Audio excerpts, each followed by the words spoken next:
In my previous video, I broke down an event whose real significance most people completely missed. Ukraine's July 25th attack on the Iranian cargo ship Anna in the Caspian Sea. The command bridge was destroyed, one sailor was killed, and three others were wounded. A lot of you asked me in the comments, Professor, why would Ukraine attack Iran? Ukraine is fighting Russia, so what does Iran have to do with it? And I promised I would answer that question. Today, I'm keeping that promise. But the real answer is far more complicated than you might think. Because when I started digging through the data, intelligence reports, diplomatic statements, cyber activity, and military movements from just the last 48 hours, I realized something much bigger was happening. The attack on the Anna was not an isolated incident. It was a junction point, the exact place where two of the world's biggest conflicts are beginning to converge into a single, far more dangerous geopolitical struggle. As I explained in the previous episode, mainstream outlets such as CNN, BBC, and Reuters largely presented the incident as a regrettable mistake. Ukraine apologized, Iran accepted the explanation, and the story appeared to be over. But it wasn't, not even close. And the evidence that accumulated on August 22nd and 23rd proves it. This was not an accident. This was a calculated, strategic action, and it reveals a truth that not a single major news outlet is connecting the dots on for you. The mainstream media is still treating the Ukraine war and the Iran war as two separate stories. One is Russia invading Ukraine in Eastern Europe. The other is America bombing Iran in the Middle East. Two wars, two regions, two stories. They are not two stories. They are one story. And the Caspian Sea is the connection point. In today's video, I want to spend about 25 minutes walking you through exactly what is happening. Not the way CNN or Fox News would explain it to you, but the actual structure operating underneath the surface.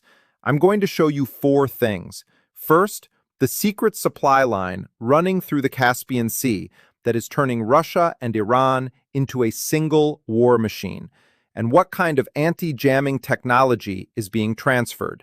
Second, why Ukraine was forced to attack the supply route, and why that means the two wars have officially merged. Third, this war is spreading directly into Europe, and I will show you concrete evidence, including the strike on the CIA base in Jordan, as a message sent straight to London and Paris. And fourth, I'm going to dig deep into the financial military structure from the Bank of England in 1694 to today, so you understand why this war must expand, who benefits, and who pays the price. Okay, let's begin. To understand why Ukraine attacked an Iranian ship in the Caspian Sea, you need to understand something I call the Caspian Corridor. This is a mechanism that no one in the mainstream media is connecting for you in any systematic way. Okay, let me explain. Before the war, Iran was the primary supplier of Shahad drones to Russia and Ukraine. You remember, right, those Shahad 136 drones flying in swarms into Ukrainian cities? Iran manufactured them. Russia bought them. That was the old flow, Iran to Russia. But after nearly 6 months of continuous bombing by the United States and Israel since February 28th, Iran's weapon stockpiles have been devastated. The White House claims to have destroyed 85% of Iran's defense industrial base. And this is where everything flips. Now, Russia is supplying Iran. The weapons flow has reversed. Russia is shipping TNT explosives, ammunition, upgraded UAV components. And critically, this includes Russia's Kometa anti-jamming antennas to Iran. The TNT is existentially important. It gets packed into ballistic missile warheads and suicide drones so Iran can keep fighting. The Kometa antennas, remember that name? This is Russia's cutting-edge electronic warfare technology that allows drones and missiles to penetrate Western electronic defense systems. When Iran receives Kometa, their drones and missiles become far harder to intercept. This is not just sending bullets. This is upgrading Iran's combat capability. Okay, and the route carrying all of this? The Caspian Sea. Intelligence documents from a European government, widely confirmed by Western media in mid-August, revealed that more than 20 cargo ships are continuously moving between the ports of Ola and Astron on the Russian side and the port of Amirabad on the Iranian side. Many of these ships are under US and EU sanctions or operated by the Russian shipping company MG Flot. Let that sink in for a moment. More than 20 ships carrying explosives, carrying ammunition, carrying drone components, and Cometa anti-jamming antennas, running back and forth continuously like a wartime conveyor. The belt between two nations, and the West cannot do anything about it. Why? Because the Caspian Sea is a closed inland body of water governed exclusively by five literal states: Russia, Iran, Kazakhstan, Turkmenistan, and Azerbaijan. The U.S. Navy has no legal authority and no practical ability to access these waters. It is completely impenetrable. Okay, do you see the problem?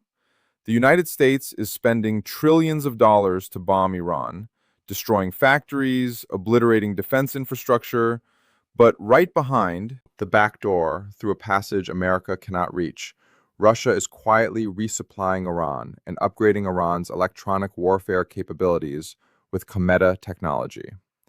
It is like trying to drain a lake while someone is continuously pouring water in from the other side. Does that make sense? Now, this is where the picture starts coming into focus. Let me add another dimension, one that the mainstream media completely missed. If you are Ukraine, if you put yourself in K's position, how would you look at this Caspian corridor? Ukraine is fighting Russia on the Western Front. Every day, Russia fires ballistic missiles into Ukrainian cities. It was Iran that supplied the Shahed drones that helped Russia do exactly that. But now the flow has reversed. Russia is sending weapons back to Iran, including Cometa technology that helps Iranian drones penetrate defenses. From a game theory perspective, Ukraine recognizes something existential. These two wars are not separate. They are one system. Iranian weapons help Russia hit Ukraine. Russian weapons help Iran fight the United States. If you can cut the supply line in the middle, you weaken both adversaries at the same time. And that is exactly why Ukraine attacked the ship Anna in the Caspian Sea.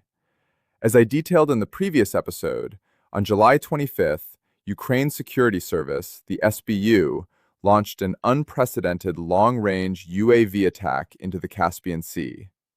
Not only was the Iranian ship Anna hit, but simultaneously, the SBU struck the Russian cargo ships Port Olia II and BE, along with a Malina-class missile boat of the Russian Navy.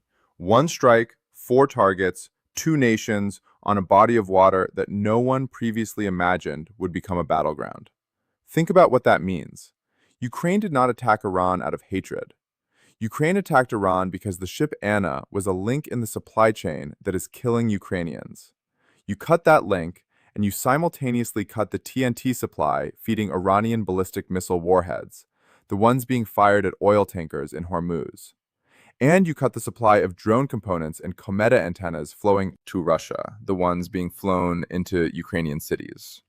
One strike, two battlefields, one equation. And this is when you have to stop calling these two separate wars. They are one war running through the Caspian Sea. Iran's hardline newspaper, Kahan, called this attack a strategic warning, evidence that all the signs of a global war are now visible. Iranian security journalist Afiyai described it as an attempt to merge the two conflicts into one. And what I did not analyze in the previous episode, what I am going to break down for you today is Iran's response, because Iran's response is not limited to the Middle East, it is spreading directly into Europe.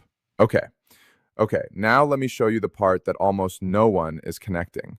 Iran is not just looking at Ukraine. Iran sees the entire system behind Ukraine, Europe, NATO, the weapon-supplying nations, and Iran is acting on that logic. Iranian military analyst Naimat Bani said it directly on state television on IRB, and I want you to listen carefully to this. Quote, "The most strategic and precise response is to target European interests, not to act emotionally against Kiev. The only people who can restrain Zelensky are the ones funding his war." Did you hear that? Target Europe, not Kiev. This is not rhetoric. This is doctrine, a war-fighting doctrine. And if you look at what has happened in just the last 48 hours, you will see Iran executing that doctrine in real time. Let me walk you through 4 pieces of concrete evidence from August 22nd and 23rd. Evidence number 1, cyber attack on a British power plant. In late July, hackers linked to the Tehran government successfully disabled a power plant in the United Kingdom for 4 consecutive days. This was the first recorded cyber attack to completely shut down an energy facility in Britain.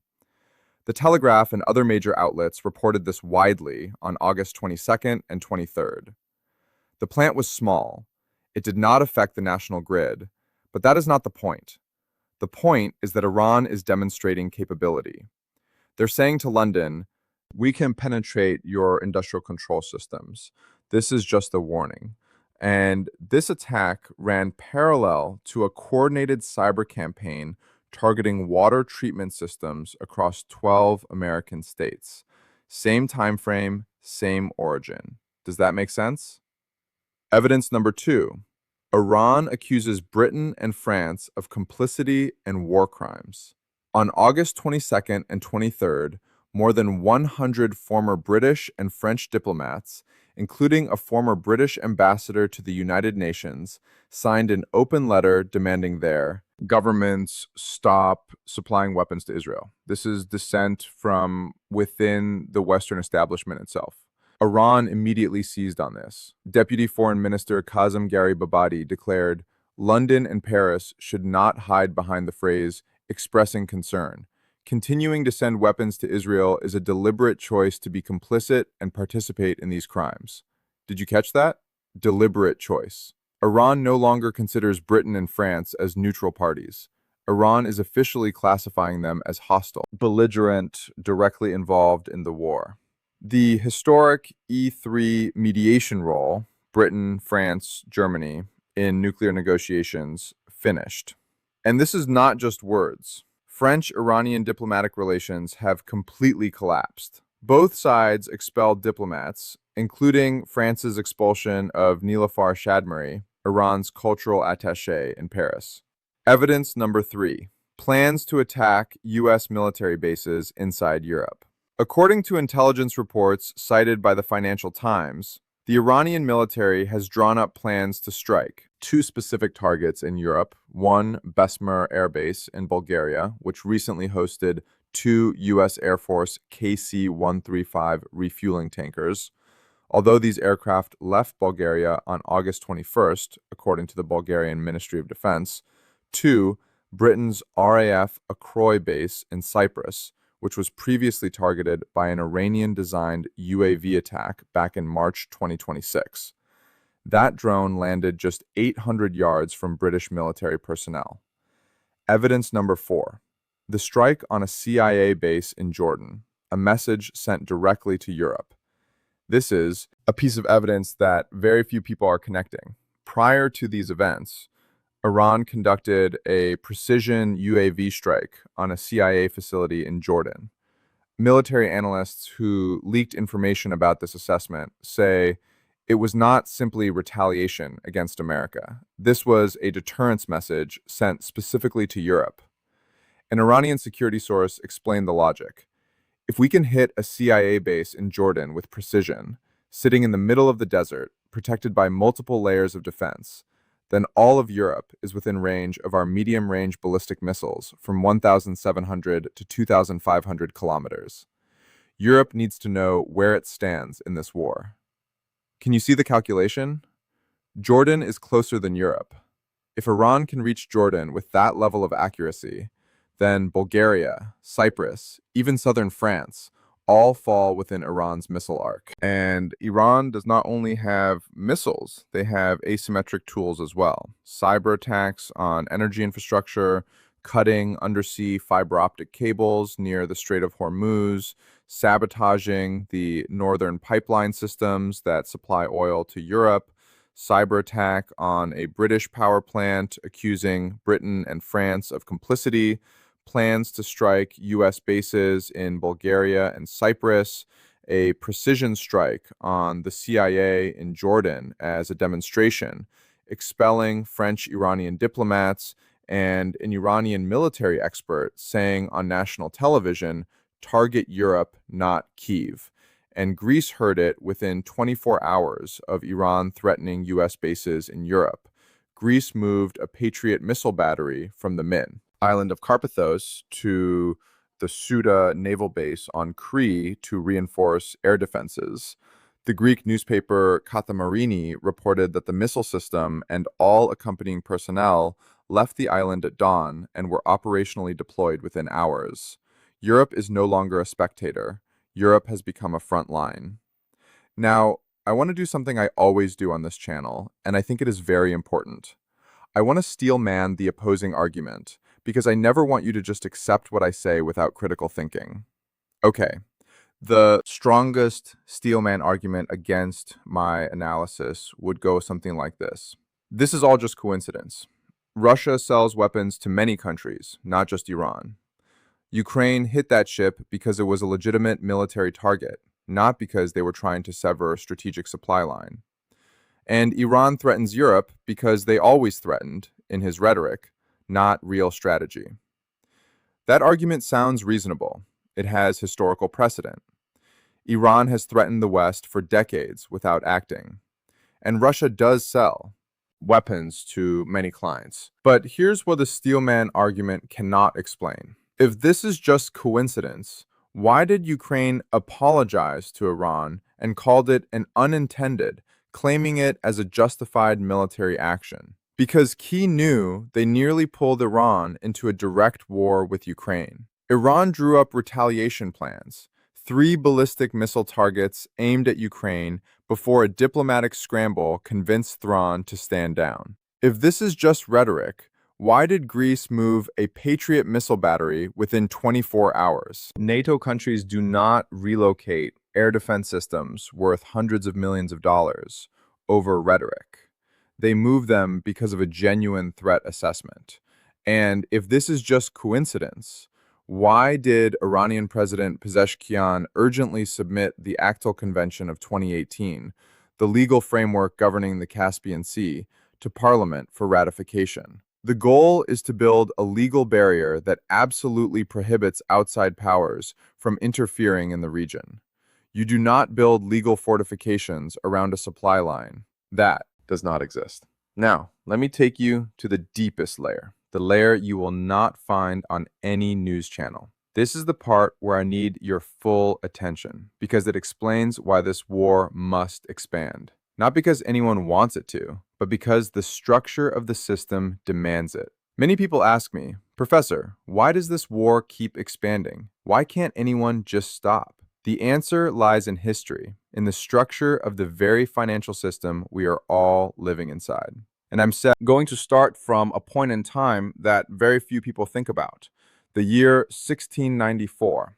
The Bank of England is born. I've talked about this in previous lectures, but today I'm going deeper. To understand 1694, you first have to understand 1688, the Glorious Revolution. This is when control over England's national finances shifted from the king to Parliament. And who did Parliament represent? The aristocracy and the merchant class who owned property. This is the key. Financial power was not in the hands of the people. It was in the hands of the ownership class. From that foundation in 1694, the Bank of England was established. Nominally a private joint stock company, but operating as what historians call the great engine of state. The Bank of England did something unprecedented. It turned sovereign debt into a financial instrument. Before this, kings would borrow and default at will. No one dared lend long term. But now, the Bank of England standardized and managed the national debt, committing to pay fixed interest rates to private investors backed by stable tax revenue guaranteed by Parliament. Economists call this mechanism credible commitment. And what was a paper currency issued by the Bank of England really? It was government debt repackaged as money, highly liquid and publicly trusted. At the same time, the Bank of England purchased exchequer bills and navy bills, providing instant liquidity to the military. Does that make sense? What was the result? England could raise enormous amounts of capital at extremely low interest rates while its main rival, France, an absolute monarchy with no parliamentary oversight, had to borrow at ruinous costs and kept falling into debt crisis. This financial advantage was overwhelming, and the capital did not come only from within England. When Dutch hegemony declined, the financiers of Amsterdam, the wealthiest people in the world at that time, transferred millions of guilders into British government bonds through the Bank of England system. International capital flows toward wherever the credible commitment is strongest. Okay, that financial capacity allowed England to build the Royal Navy that dominated the oceans, to fund the 7 Years' War, the Napoleonic Wars, to conquer colonies, and to form the British Empire that ruled the 19th century. And debt creates the next war. Now, this model was transmitted to America. When British hegemony weakened in the late 19th century, capital flowed from British banks into the United States. After 2 world wars devastated Europe, America rose as the new hegemon, replicating Britain's state finance symbiosis on a global scale, Bretton Woods, the IMF, the World Bank, NATO, military power, and the US dollar as the global reserve currency. But here is the critical part. In the modern era, America faces what economists call monopoly finance capital. Stagnant production, excess accumulation, financial bubbles inflating everywhere. To absorb the surplus capital and sustain demand, the American state activates enormous public debt, much of it driven by military spending. The Pentagon budget has now exceeded $1.5 trillion to fund the Iran war. The American financial system maintains the ability to create credit to low from nothing to fund warfare without raising domestic taxes. Senator Bernie Sanders has sharply criticized this. The government spends trillions on war and tax cuts for the ultra-wealthy while leaving working people to cope with record-high costs for essentials and gasoline. And he is right. But he is only seeing the phenomenon, not the structure. What is the structure? The economist Joseph Schumpeter called it creative destruction. Giovanni Arrighi called it systemic cycles of accumulation. Here is the essence. According to Arrighi, every hegemonic cycle, from Genoa to the Netherlands, from the Netherlands to England, from England to America, passes through the same phases. Productive expansion, then the autumn of hegemony, when manufacturing profits decline and capital shifts into financialization. Bubbles inflate, debt piles up, and finally, systemic chaos.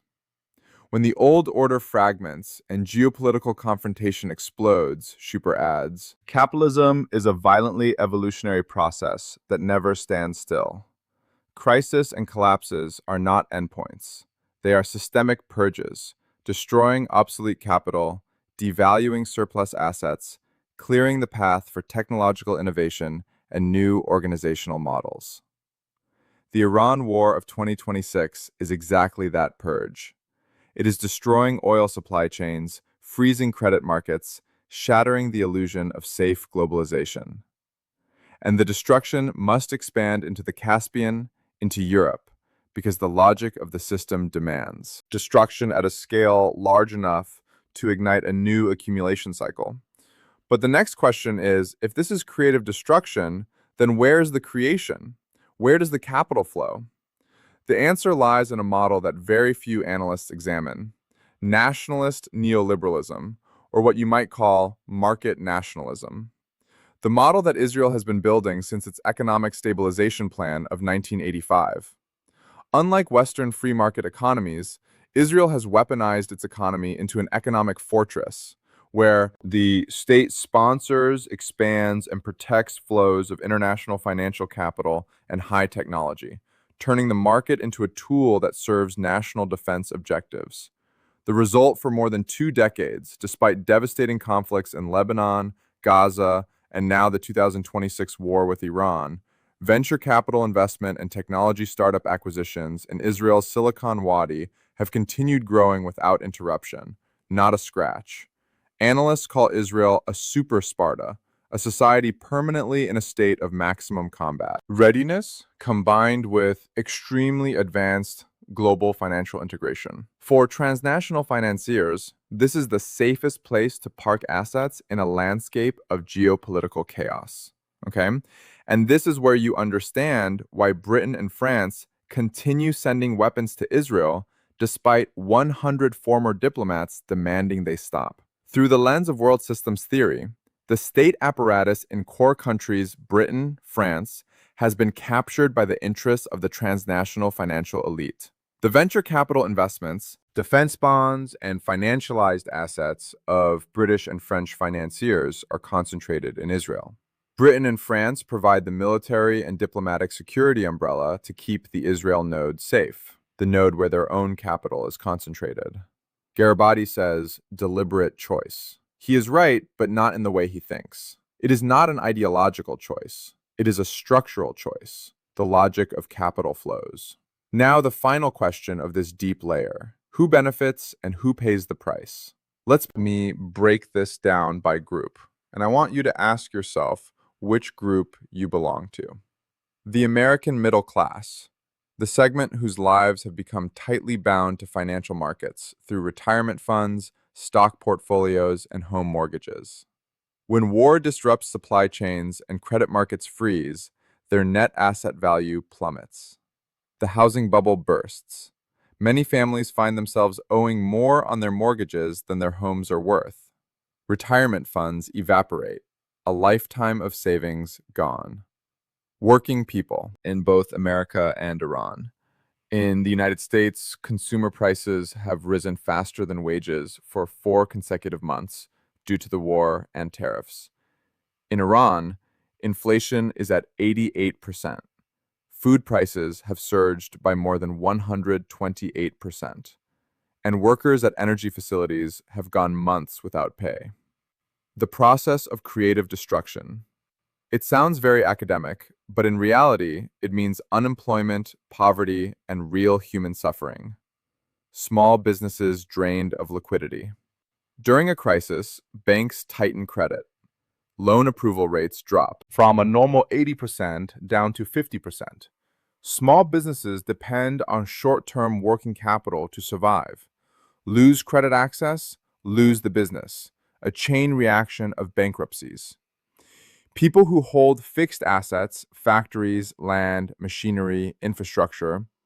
According to Origi's analysis of the MCM prime formula, money, capital M, represents maximum flexibility, while commodity and productive capital, C, represents rigidity, locked to a geographic location. People who hold fixed assets are chained to a set of coordinates. When the Euro-American zone falls into recession or faces security risks, they cannot evacuate their factories or their land. They are forced to sit and watch their assets lose value. Does that make sense? The US government, record public debt, soaring interest costs, a Pentagon budget of $1.5 trillion, military spending forces cuts to social welfare and healthcare. Even as social instability and the need for relief keep growing, a spiral of instability.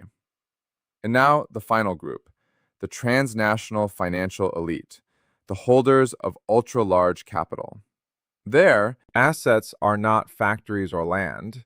They exist in the form of highly liquid financial instruments, cash, derivatives, global asset management funds. When manufacturing profits in the Euro-American zone decline, they withdraw capital, convert it into liquid form, and shift it across borders to tax havens or to safer markets like Israel. And here is the core strategy. What political economists call fire sale assets, bargain hunting on a civilizational scale. When crisis and war forced small businesses, families, even entire war-ravaged nations to dump assets to pay off debts, the large capital holders with abundant liquidity move in and buy everything at rock-bottom prices. Factories, infrastructure, technology, startups, everything. And what about the post-war reconstruction process? Investment in new energy corridors to replace Hormones, next-generation AI, defense industrial complexes, infrastructure in devastated zones. The question is, it has been a world war all along. And who is profiting from the fact that we haven't realized it? Think about that. And if you have a different perspective, leave a comment below. I read every single one. See you in the next video.